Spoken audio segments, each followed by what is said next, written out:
इस्लाम में सब्र की बड़ी फजीलत आई है। कुरान में फरमाया गया, सब्र करने वालों के साथ अल्लाह है। सब्र यह है कि अपनी कोई भी चीज, चाहे वह कितनी ही बड़ी क्यों ना हो, हाथ से जाती रहे तो हम न हिम्मत खो बैठे और न रोएं धोएं। अल्लाह के फैसले पर राजी रहें और इस यकीन को बनाए रखें कि लिया उसी ने है जिसने दिया था। प्यारे दोस्तों, एक जानी शख्स जब अपनी बेटी जैसी नेक लड़की से जीना करने लगा तो अल्लाह का कैसा अजब नाजिल हुआ, यह आज की वीडियो में देखकर आपके भी होश उड़ जाएंगे और कानों को आप हाथ लगाने पर मजबूर हो जाएंगे। दोस्तों, जो लोग दूसरों की इज्जत खराब करते हैं, एक दिन उनके साथ क्या होता है, यह आप आज की वीडियो में बहुत अच्छी तरह जान जाएंगे। इसलिए आप सबसे गुजारिश बस इतनी है कि वीडियो को आखिर तक देखिएगा। दोस्तों, पुराने वक्तों की बात है कि मुल्क शाम में एक बादशाह रहता था। यूं तो वह बहुत ही इंसाफ पसंद था और अपनी राया का बहुत ही ज्यादा ख्याल रखता था, लेकिन उसमें एक बुराई थी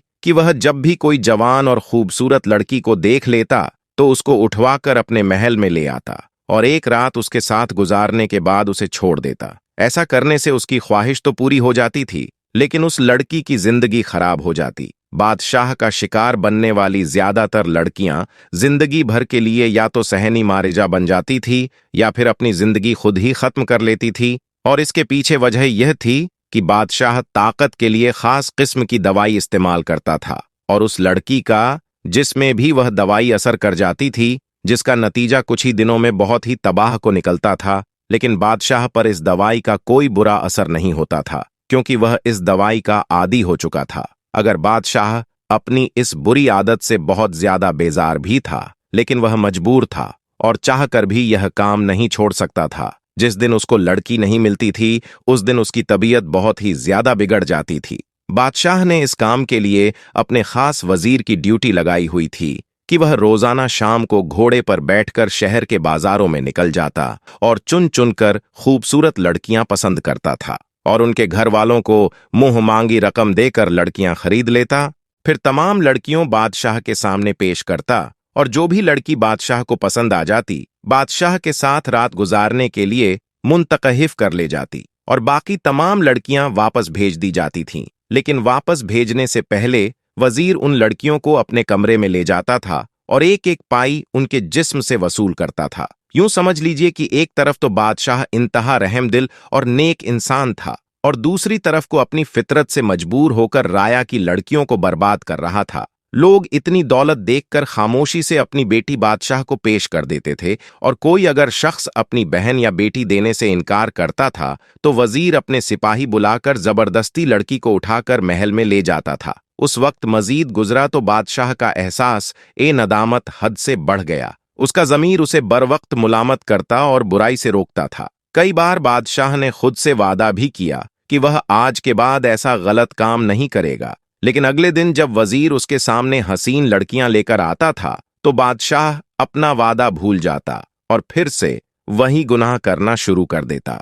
दरअसल कहानी कुछ ऐसे बन गई थी कि वजीर को खुद भी बादशाह की तरह खूबसूरत लड़कियों से बदकारी का चस्का लग गया था। वह एक लड़की बादशाह को पेश करता तो बाकी 2-3 लड़कियों को अपने घर ले जाता था और कुछ दिन उनको पास रखकर अपना दिल बहलता और फिर वापस उनके घरों में पहुंचा देता था। जब भी बादशाह वजीर के सामने बुराई छोड़ने की बात करता तो वजीर उसको ऐसे तरीके से मुतमईन करता था कि बादशाह उसकी बातों में आ जाता। वजीर की बीवी तो नहीं थी, वह बहुत अरसे पहले दुनिया से रुखसत हो गई थी, लेकिन उसकी एक जवान और बहुत ही खूबसूरत बेटी थी जो बहुत ही ज्यादा नेक थी। वह इतनी ज्यादा परहेजगार थी कि सारा दिन रोजा रखती और रात का पेस्टर हिस्सा इबादत में गुजार देती थी। वह बादशाह और अपने वजीर आपकी बुरी आदतों से अच्छी तरह वाकिफ थीं। वह हर वक्त इनको हिदायत के लिए दुआ करती और दिल ही दिल में उन सारी लड़कियों के बारे में सोचा करती थी जो उसके वजीर बाप और बादशाह की हवस का शिकार बनकर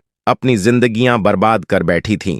वह तो बहुत परेशान और उदास हो जाती थी, लेकिन वह अपने बाप को समझा भी नहीं सकती थी क्योंकि वह खुद एक जवान लड़की थी और किस तरह अपने मुंह से अपने आप से ऐसी बातें करती। लिहाजा वह सिर्फ उनकी हिदायत के लिए दुआ ही कर सकती थी, तो वह करती रहती थी। एक दिन बादशाह का दिल बहुत ही बेचैन था। वह सारे काम धंधे छोड़कर खामोशी से महल की छत पर चढ़ आया और आसपास का नजारा देखने लगा कि अचानक उसके कानों में किसी लड़की के रोने की आवाज आई तो वह हैरान हो गया और आगे बढ़कर उसने आवाज की तरफ झांका तो क्या देखा है कि साथ वाला घर, जो कि उसके वजीर का था, वहां सहन के बीच एक जवान और इंतहा ही खूबसूरत लड़की जान नमाज पर बैठी दुआ मांग रही थी और साथ साथ हिचकियों में रो भी रही थी। बादशाह का तेजस्वी इंतहा को पहुंच गया और वह कान लगाकर सुनने लगा कि लड़की दुआ में क्या मांग रही है। फिर उसकी हैरत की इम्तिहान रही जब उसने सुना कि वह खूबसूरत लड़की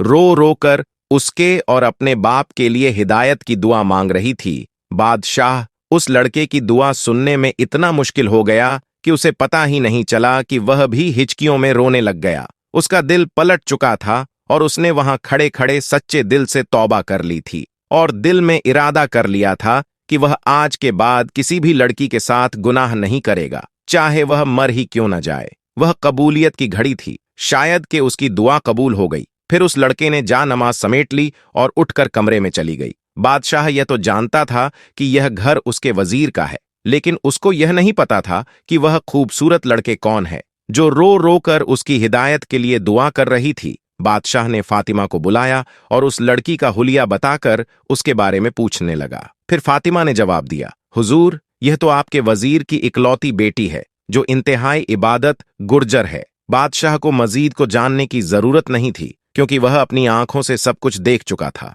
वह महल की छत से नीचे उतरा तो उसका दिल क्यों हल्का फुल्का हो गया था, जैसे उसने कभी कोई गुनाह किया ही ना हो। बादशाह ने इस वक्त सदका दिया और बहुत से गरीबों में खाना दक्षिण किया। जब शाम हुई तो बादशाह का वजीर 3 खूबसूरत लड़कियां लेकर उसकी खिदमत में हाजिर हुआ और कहने लगा कि हुजूर, इनमें से एक अपने लिए पसंद कर लीजिए। लेकिन बादशाह सच्ची तौबा कर चुका था, लिहाजा उसने वजीर को सख्ती से मना कर दिया कि आज के बाद तुम मेरे लिए कोई लड़की नहीं लाओगे। इन तीनों को इज्जत के साथ उनके घरों में छोड़ो। यह सुनकर वजीर परेशान हो गया और सोचने लगा कि अगर बादशाह ने इस काम से अच्छी तौबा कर ली तो वह मुफ्त में हसीनों जमीन लड़कियों से कैसे लुत्फ हासिल करेगा। बादशाह को कायल करने लगा कि यह काम आपका हक है और यह काम तो आप हमेशा से करते आए हैं। लेकिन बादशाह ने उसकी एक न मानी। जो वजीर अपनी बातों से पास न आए तो बादशाह ने अचानक कहा कि ठीक है, मैं यह काम करने को तैयार हूं, लेकिन लड़की मैं पहले से पसंद कर चुका हूं। तो वजीर जल्दी से बोला कि आप हुक्म करें, मैं लड़की अभी आपकी खिदमत में हासिल कर दूंगा। फिर बादशाह ने जवाब में कहा कि आज मैं छत पर गया था तो तुम्हारी बेटी मुझे सहन में नजर आई। बाखुदा उस जैसी हसीन तो मैंने आज तक अपनी पूरी जिंदगी में कभी नहीं देखी। आज रात मेरे लिए वहीं ले आओ। बादशाह की यह बात सुनकर वजीर लर्ज गया। वह अपनी इकलौती बेटी से बहुत ही ज्यादा प्यार करता था और कभी भी उसके लिए ऐसा सोच भी नहीं सकता था। फिर वह भी जानता था कि जो लड़की बादशाह के साथ एक रात गुजार ले, या तो वह पागल हो जाती है या मर जाती है। वह अपनी बेटी की ऐसी हालत कैसे बर्दाश्त कर सकता था। बादशाह के पैरों में गिर गया और माफी मांगने लगा, लेकिन बादशाह अपनी बात से पीछे हटने का नाम ही नहीं ले रहा था। उसका कहना था कि यह मेरा हक है और यह काम तो मैं हमेशा से करता आया हूं। वजीर पैरों में गिरकर बच्चों की तरह रो रहा था।